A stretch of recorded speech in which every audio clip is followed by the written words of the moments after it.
মই আজি আপোনালোকক ডিষ্ট্ৰিক্ট চাৰ্টিফিকেটবোৰৰ ষ্টেটাছ চেক কৰিবলৈ দেখাম। যেনেবা কাষ্ট চাৰ্টিফিকেট, ইনকাম বা PRCৰ ষ্টেটাছ কেনেকৈ চেক কৰে আপোনালোকক আজি ভিডিঅ'ত দেখাম। সো ইয়াতে গুগল ওপেন কৰি ল'ব, ইয়াতে সাৰ্চ কৰিব ডিষ্ট্ৰিক্ট প্ৰজেক্ট। ইয়াতে ক্লিক কৰি দিব। আসাম ডিষ্ট্ৰিক্ট দেখিছেনে? ইয়াতে ক্লিক কৰি দিব।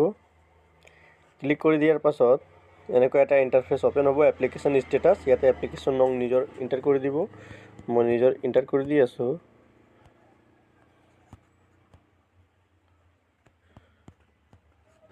তাৰপিছতে আপুনি যদি কাষ্টৰ ষ্টেটাছ চাব বিচাৰে তেনেহ'লে কাষ্ট লিখিব, ইনকামৰ চাব বিচাৰে তেনেহ'লে INC লিখিব, আৰু PRC যদি চাব বিচাৰে PRC লিখিব।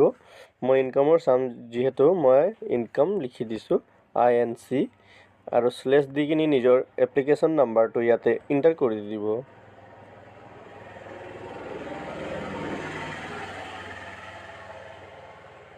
আৰু ইয়াতে ষ্টেটাছত ক্লিক কৰি দিব। দেখিছেনে মোৰ ষ্টেটাছটো ইন প্ৰচেছ দেখাই আছে। আপোনালোকক যদি ভিডিঅ'টো ভাল লাগিল লাইক, ছাবস্ক্ৰাইব আৰু শ্বেয়াৰ কৰি দিব। থেংক